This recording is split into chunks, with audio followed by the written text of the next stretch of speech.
Hante the 20th bears the distinction of being the second longest reigning emperor in the history of Rokugan. Born in 631, he would die in 728 at the age of 97, after ruling the Emerald Empire for 78 years. Only Hante Genji, the second emperor, has him beat at a whopping 201, but then he was half kami, so that's hardly fair. Alas, Hante the 20th's reign was not only not as long as Hante Genji's, it was also not nearly as illustrious. The Shining Prince would always be remembered as one of, if not the greatest leader in the Empire's history, the man who helped Rokugan rebuild and recover from the damage of the war with Fu Leng, as well as the subsequent deaths and disappearances of the founding kami. Hante the 20th would be remembered mostly as a bad emperor. Hante Kusada, during the reign of the Gozoku, had been bad because he was a weak puppet. The Steel Chrysanthemum had been bad because he was a mad tyrant. Hante the 20th was bad because he was corrupt and thoroughly self-serving. He cared nothing for the people, and was more than happy to play favorites with the great clans, which was definitely a big no-no. Yes, the Hante imperial line were rulers of the empire, but as far as the great clans were concerned, the office of emperor was more of a first among equals kind of thing. As such, the emperors were supposed to be impartial when it came to relations between them and the great clans. And while such favoritism was not unique to Hante the 20th, after all, the Crane clan did very well by ensuring that the emperors married their daughters, and of course very few could forget the favoritism that Hante the 16th had shown the Crab clan in his reign, but Hante the 20th stood out because he was blatant in his favoritism to a degree that had never been seen before, lavishing favors on the Lion and especially the Crane clan at the expense of all the others. His favoritism for the Lion clan is unexplained, but his love of the Crane can certainly be explained by the fact that his wife was the sister of then clan champion Doji Morito.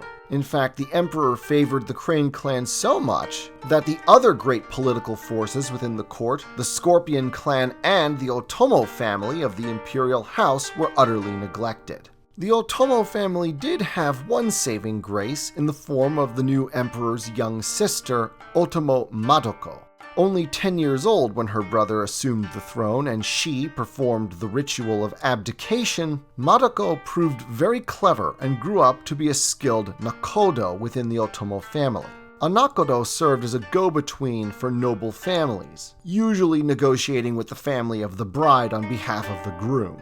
Marriage alliances have always been an important aspect of imperial court politics, and at this, Madoko, it seemed, excelled. And she is greatly credited with keeping the Otomo family relevant during this period of neglect by her imperial brother.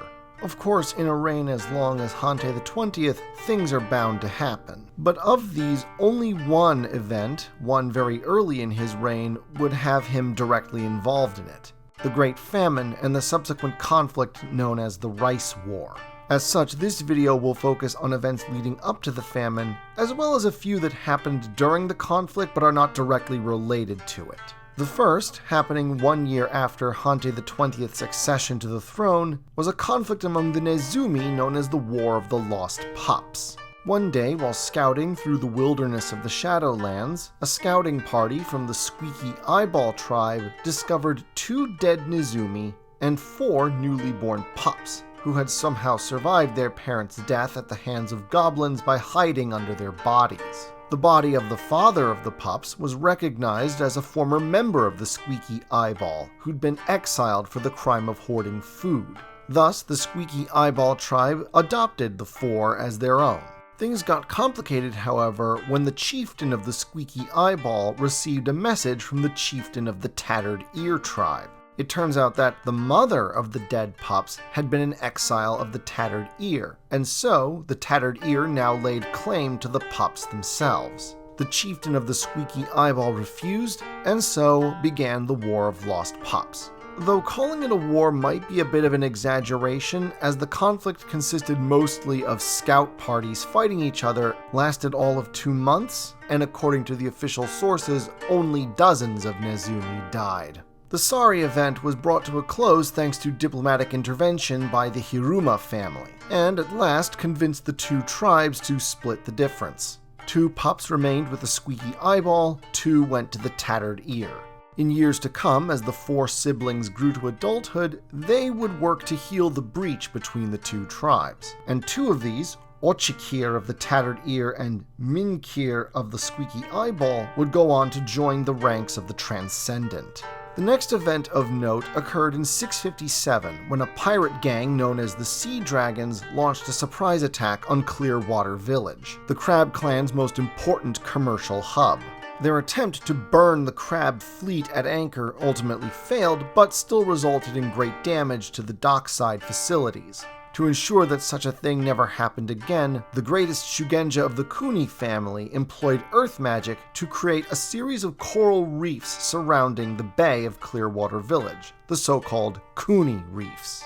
To this day, finding a safe route through the Kuni Reefs to Clearwater Village is a closely guarded secret. Only specially trained pilots of the Hiruma family are permitted to guide ships into port, and even then, they are guarded by 2 samurai with orders to kill the pilot should he show any sign of duplicity. But speaking of pirates, one man in particular would distinguish himself during the early years of Hante the 20th's reign, the legendary Yasuki Fumoki. Born in 635, a decade and a half before Hante the 20th assumed the throne, Fumoki's life did not start out very auspiciously. He was wed to a maiden of the Lion Clan, but apparently she made home life so miserable for him that he literally ran away to sea to get away from her. He then took up work as a yojimbo aboard a Yasuki merchant vessel, the Crimson Carp, only for that ship to then be attacked and sunk by pirates. But it was in this, the lowest ebb of his life, that the legend of Fumoki began. According to this legend, he made a raft cobbled together from the wreckage of the Crimson Carp and then roped a passing shark and used it to board the pirate vessel, defeat the crew, and take over, claiming the ship for his own. He renamed it the Storm Shark and proceeded to embark upon a lifelong career of piracy. Of course, because the primary targets of his raids were crane ships, he earned a reputation as a vile villain among the Crane clan. And of course, the fact that he always set aside a large percentage of his plunder to be sent back to the Crab clan made him a romantic figure in their eyes. It was likely from them that Fumoki acquired one of the fabled Kaiyu swords, one of the most treasured blades ever forged in the Empire. Fumoki became famous as a man of great daring and of style, a romantic, roguish figure who, though criminal, maintained at least some semblance of a code of honor. As stated before, he always set aside a percentage of his plunder to fund the Crab Clan's defense of the Empire. He also became famous for refusing to harm any women during his raids. Indeed, the pirate became a great heartthrob among many daughters of Rokugan's merchant families. He literally had the proverbial girl in every port, and it is said that many a merchant's daughter would be rowed out to his boat at night and return in the morning with his child in her womb. No one who ever sought to capture Yasuki Fumoki ever succeeded, which of course only added to his legend. Many a bold sailor joined his raggedy pirate crew, but in addition to men, Fumoki also recruited many Nezumi of the Chipped Tooth tribe. 100 ships, it is said, were hijacked and sunk by him, but like all legends, Fumoki's came to an end, though fortunately for him, it ended in suitably dramatic fashion. In the year 671, shortly after the conclusion of the Great Famine and the Rice War, Fumoki's ship was caught in a storm, and he was among the many who went missing. Those who survived claimed that they had been attacked by a giant sea serpent known as an orochi, and the very last sight of their bold captain had been Fumoki stabbing the orochi in the gullet with his Kaiyu blade. By the time of his death, Fumoki is said to have amassed an immense treasure, but though many attempts were made, it was never found, and indeed would remain hidden for centuries to come. But now let us address the lead-up to the Great Famine and the Rice War, and the people that would play a role in these events. We've already introduced the emperor himself. The next, albeit somewhat minor figure in this story, was one Yogo Yoshi, a courtier in Shugenja of remarkable skill. He was cousin to then Scorpion Clan champion Bayushi Hideari. He was apparently very skilled at currying favor with the emperor, despite not being from either the Lion or Crane clans that the emperor typically favored. And so, in 658, shortly before the Great Famine, Hante the 20th gave him the position of Jade Champion, the premier legal official in all matters supernatural. The office had been declining in prestige in previous generations, but Yogo Yoshi was a man of strong character, and he determined to revitalize the office and restore its prestige in the eyes of the people and the court. A determination that would inevitably put him on a collision course with the elemental masters of the Phoenix clan, who had from the very beginning resented the office of Jade Champion. The next figure of significance was Doji Morito, Crane Clan champion and brother-in-law to Hante the 20th. A shrewd politician and a great schemer, but I repeat myself, Morito had, by the year 660, led the Crane Clan for 40 years. But where most samurai his age would have retired by now, Morito remained both vigorous enough and ambitious enough to keep playing the game of court politics. And he was very, very good at it. It is said that at the height of his power, every influential samurai in all of the empire owed him a debt of some kind. Given that he was a Crane, an uppity clan at the best of times, and enjoyed such close friendship with the emperor, the only thing greater than Doji Morito's power was Doji Morito's arrogance. It was a flaw that would very soon come back to bite him. In stark contrast to the active Morito, the Dragon Clan was led at the time by Togashi Toshimasa, a man who was reclusive and uncommunicative even by the standards of Dragon Clan champions. However, the principal dragon character in this story is not him, but rather Mirumoto Umeka, the daughter of the daimyo of the Mirumoto family and a Daidoji mother, who died when Umeka was a teenager. In honor of her mother, Umeka took to dyeing her hair white, in the typical custom of the Crane clan. Her white hair, combined with her accomplished dueling skills, earned her the moniker the Crane of the Mountains. Of course, as the daughter of a daimyo and heir to the Mirumoto family, an arranged marriage was swiftly, arranged. But Umeka had some years to go yet before the day of nuptials, and, a true warrior to the core, spent many of her years in the Imperial Legions. Most of her service time with the Legion was spent in Phoenix Lands, and it was there she met a handsome and talented young samurai named Shiba Moriaki. As you might imagine, the two fell madly in love. But then Umeka's father died and she had to return home, both to marry her betrothed and to assume leadership of the Mirumoto family. Even so, she was able to maintain her clandestine relationship with Moriaki even after, years later, he ascended to the post of Phoenix Clan champion. Despite their new, very public ranks within the samurai class, Umeka and Moriaki still managed to carry on their secret romance, including several trysts. Umeka would give birth 3 times, all 3 healthy sons, but what no one, not even her husband, ever suspected was that while the first 2 were his, the third was Moriaki's. Most people with a political ear to the ground noted the strong friendship between the 2 northern great clans, and credited it to the very public friendship between the Mirumoto daimyo and the Phoenix Clan champion. Of course, they never suspected that a lot of it was also down to the great love between the 2 of them. Meanwhile, down in the south, the Crab Clan had been led for some years by the stalwart Hidahigo. However, he died in 652, 2 years after the ascension of Hante the 20th. Because none of his children were old enough to succeed him, his wife, a former Matsu maiden named Hida Tsuneko, assumed the role of regent. She would lead the clan until one of her children was old enough to inherit. Of course, being a former Matsu, Tsuneko was a fearsome woman, and the Empire would soon learn just how fearsome the woman the crab dubbed Mother Wolf could be.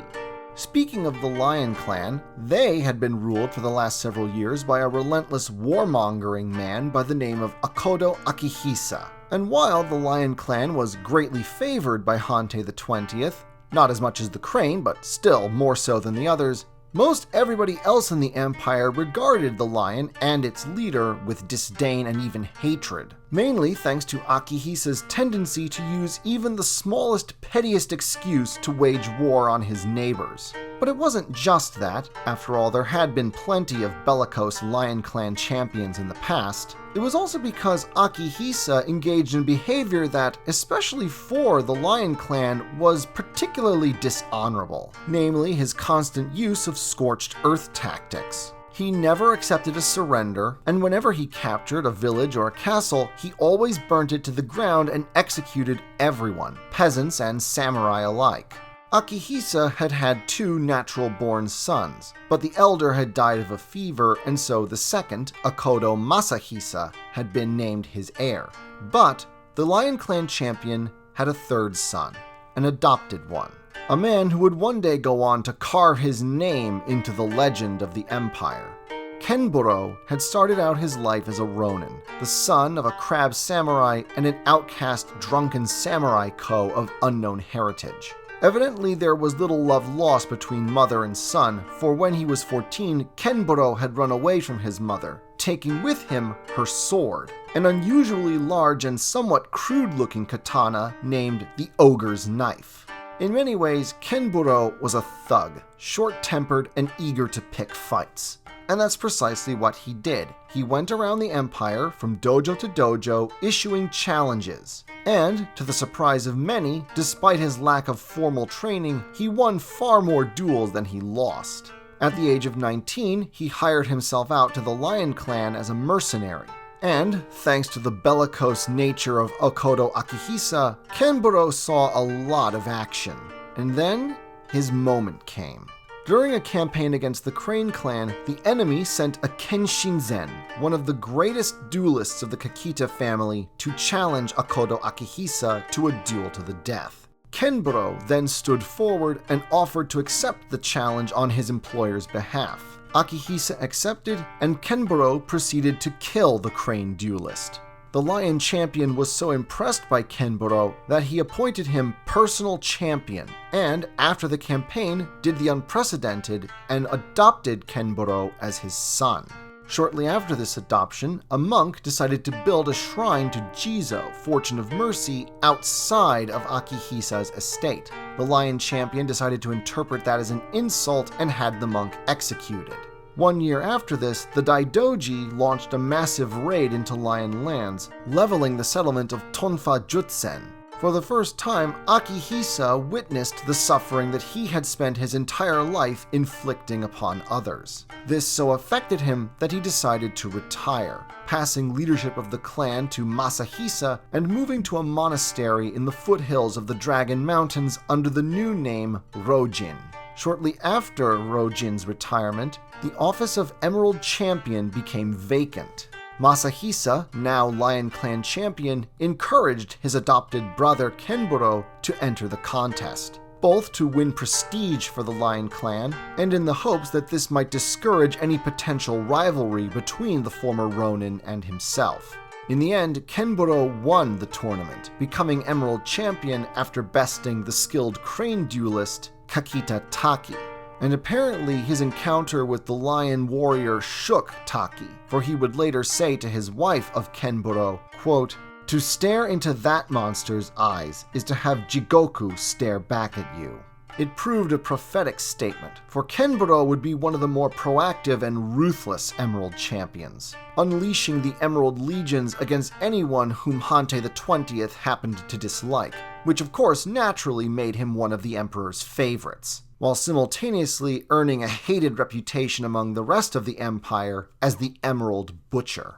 This was the situation in the Emerald Empire when the fateful year of 660 rolled around, and unusually heavy rains began to fall, causing the greatest crop failure in the history of Rokugan.